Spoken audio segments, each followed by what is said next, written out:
बिस्मिल्लाहिर्रहमानिर्रहीम। अस्सलाम वालेकुम। आज हम प्रोफेशनल प्रैक्टिसेस का कोर्स स्टार्ट करने जा रहे हैं। मेरा नाम है ज़ीशान खालिद और इस कोर्स के अंदर मैं आपको बताऊंगा कि किस तरीके से ड्यूरिंग स्टडी आप किस तरह से प्रोफेशनलिज्म की प्रैक्टिस कर सकते हैं और जो रूल्स एंड रेगुलेशन ऑर्गेनाइजेशंस में चल रहे हैं आप उन्हें उनसे किस तरह आप अवेयर हो सकते हैं। तो चलिए स्टार्ट करते हैं। सबसे पहले हम प्रोफेशन का इंट्रोडक्शन देखेंगे कि प्रोफेशन होता क्या है, फिर एक प्रोफेशनल क्या होता है, then we will discuss the trades of profession और फिर उसके बाद हम देखेंगे कि किस तरीके से आप जो है यहाँ से जो आपने इन चीज़ों को देखा या इन चीज़ों को सीखा उसको आप डेली लाइफ में या अपने वर्क स्टेशन पे या ऑर्गेनाइजेशन में जहाँ भी आप काम करेंगे या कर रहे हैं तो वहाँ पे आप इस चीज़ को कैसे अप्लाई कर सकते हैं। दी प्रोफेशन, तो प्रोफेशन क्या होता है? A paid occupation, especially one that involves prolonged training and a formal qualification।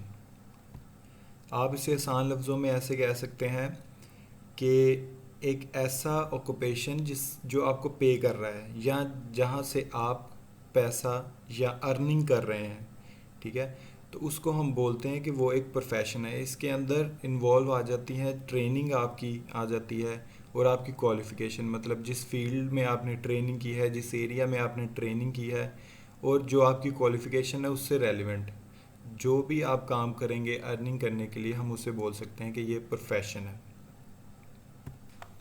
अब प्रोफेशनल क्या होता है? Professional is a member of profession और any person who earn their living from special personal activity. The term also describes the standards of education and training that prepare members of profession with the particular knowledge and skills necessary to perform their specific role within that profession. किसी भी profession में जो भी person काम कर रहा है या वहाँ पर जॉब कर रहा है उसे हम बोल सकते हैं कि ये एक प्रोफेशनल है उस फील्ड का, ठीक है। Who earn their living from a special personal activity. अब इस एक्टिविटी में उसकी ट्रेनिंग भी आ जाती है, उसकी फॉर्मल एजुकेशन भी आ जाती है, उसकी डिग्रीज भी आ जाती हैं और कहाँ पर किस एरिया में उसने ट्रेनिंग की है वो चीज़ें आ जाती हैं। और फिर उन ट्रेनिंग या उन स्किल्स को किस तरह से वो एनहांस करता है, अपने नॉलेज को किस तरह से वो इम्प्लीमेंट करता है to perform their specific role within the profession. फिर वो अपने आप को किस तरह से उस प्रोफेशन में रिप्रेजेंट करेगा। तो ये एक प्रोफेशनल की बात कर रहे हैं हम। तो जैसे आपके पास डिफरेंट प्रोफेशंस हैं, जैसे इंजीनियरिंग है, मेडिकल है और टीचिंग है, तो ये डिफरेंट प्रोफेशंस हैं हमारे पास। तो यहाँ पर जो भी पर्सन अपनी सर्विसेज प्रोवाइड कर रहा होगा उसको हम बोलेंगे कि ये एक प्रोफेशनल है उस स्पेसिफिक प्रोफेशन से रेलिवेंट, ठीक है। तो वो प्रोफेशनल कहलाएगा। और इस तरीके से हमारे पास डिफरेंट प्रोफेशंस हैं जिनमें प्रोफेशनल्स जो हैं वो वर्क कर रहे हैं।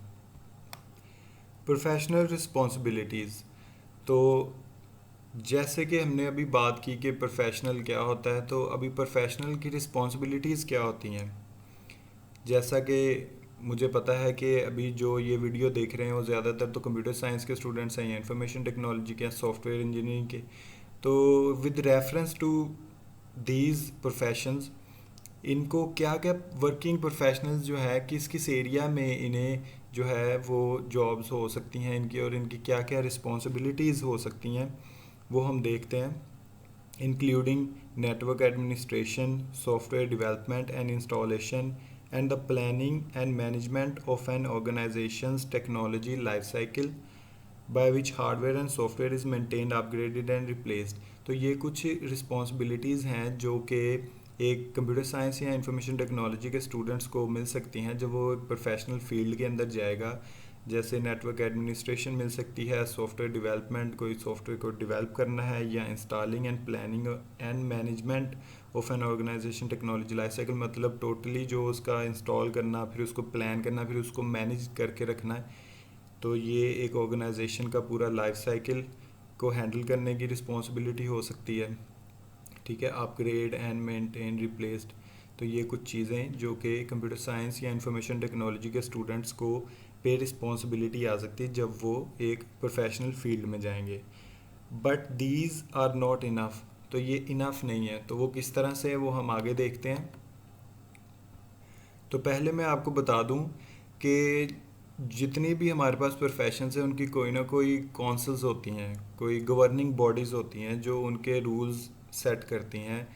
तो जैसे कि इंजीनियरिंग की अगर बात करें तो उनकी भी कुछ काउंसिल हैं जो कि रूल सेट करती हैं प्रोफेशनल्स के लिए। और यहाँ हम देखेंगे कि इंजीनियरिंग जो काउंसिल है तो वो एक प्रोफेशन में क्या क्या क्वालिटीज़ देखना चाहते हैं और वो क्या कहते हैं कि किसी प्रोफेशन में ये क्वालिटीज़ लाजमी हो अगर वो प्रोफेशन में आए किसी में भी, या इंजीनियरिंग फील्ड में आए। तो यहाँ है technical decision making and it's commercial and economical implementation, knowledge of government legislation affecting work, for example safety, health, environmental requirements, and an understanding of the principles of management and industrial relations, some knowledge of trade unions and their organization, and understanding of the engineer's responsibility to the profession, to the community and to the environment।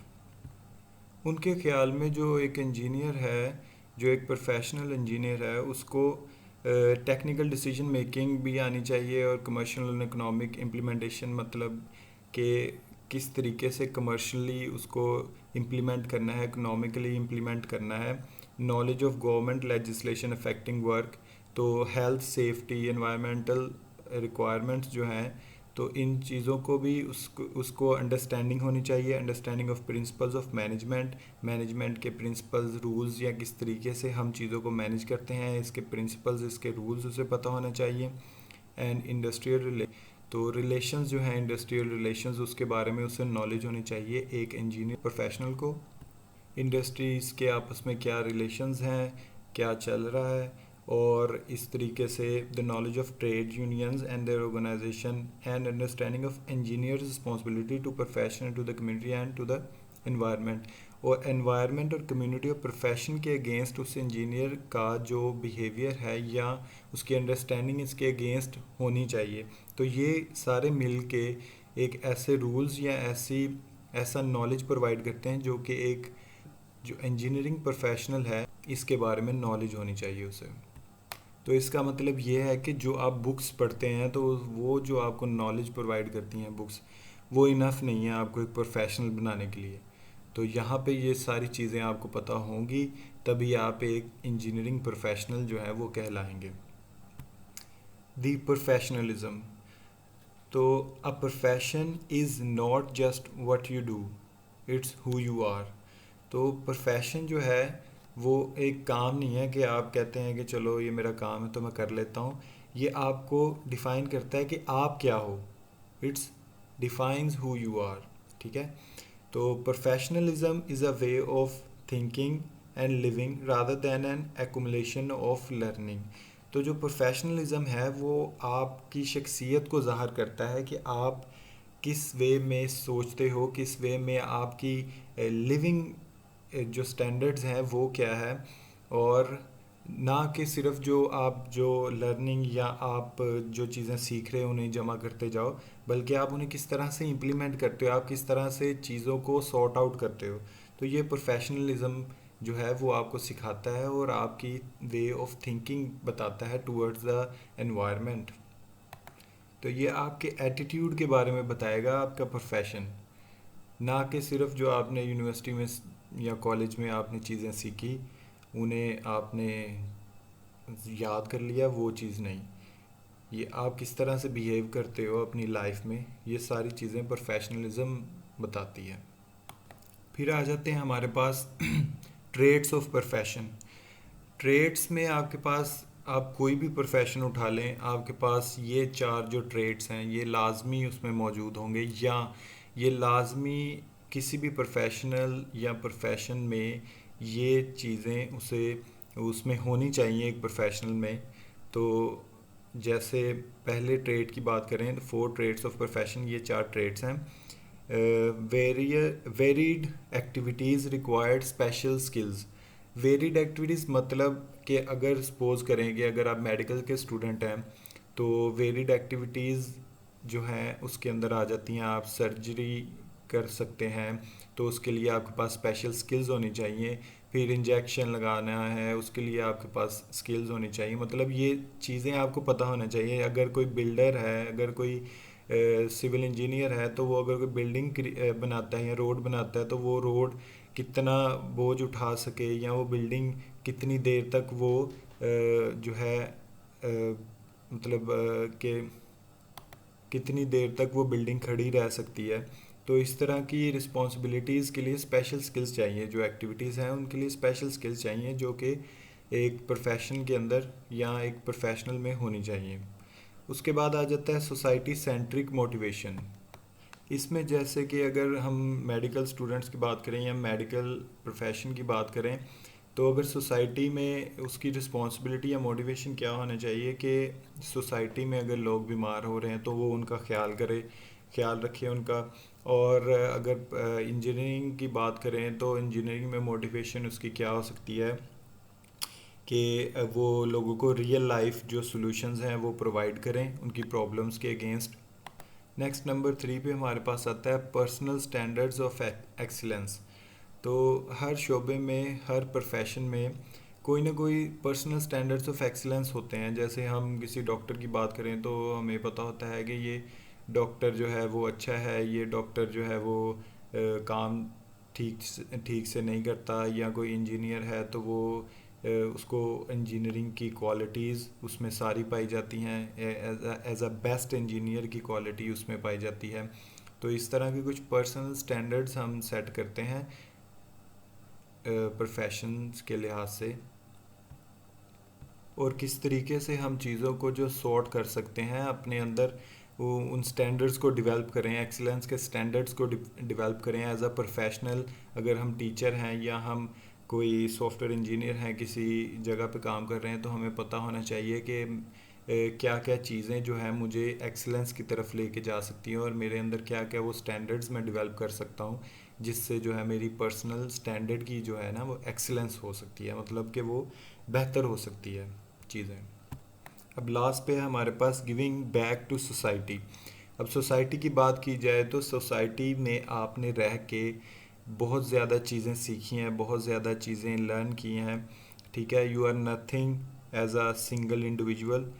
तो इस तरीके से जब आपने इतना कुछ सीखा है सोसाइटी में रह के, सोसाइटी से, तो अब आपका जो अब जो वक्त है वो सोसाइटी को कुछ ना कुछ मतलब रिटर्न बैक करने का टाइम है। ठीक है, तो आप उन्हें किस तरह से फ़ायदा पहुंचाएंगे, किस तरह से जो अपना नॉलेज है उनके उनके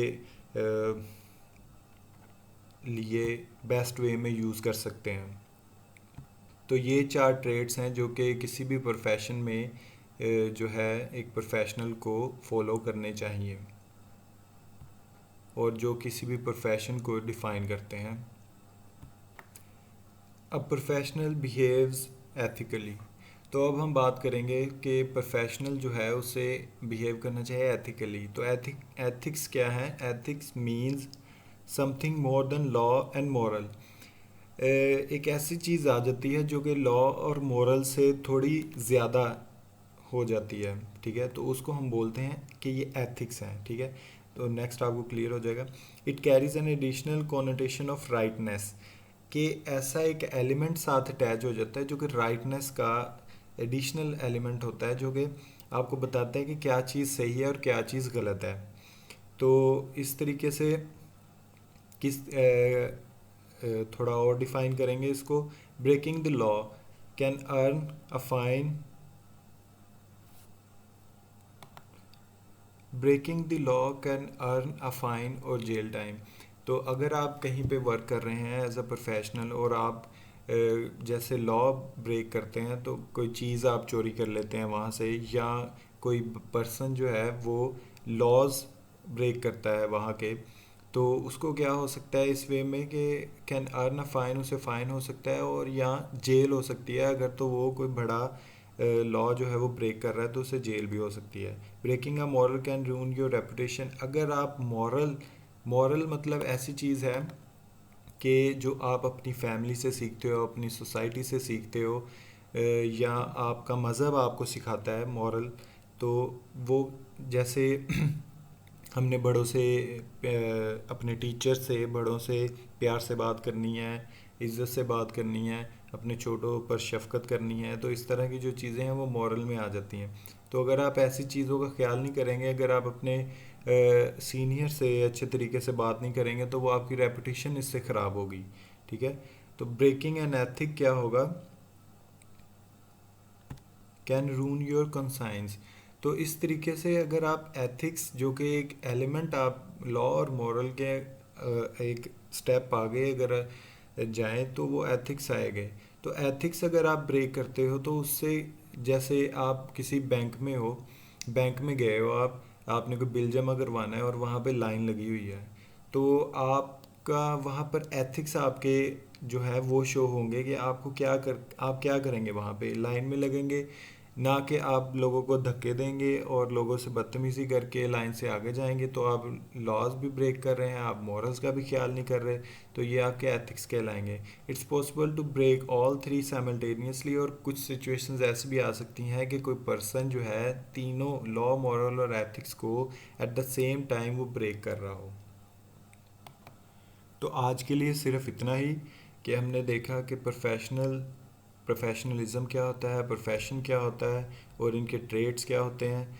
तो नेक्स्ट हम देखेंगे कि प्रोफेशनल और इसके आगे मज़ीद जो ट्रेड्स हैं वो भी पढ़ेंगे। तो तब आई होप कि आपको इन चीज़ों की समझ आई। तो तब तक के लिए अल्लाह हाफिज़, see you in the next lecture.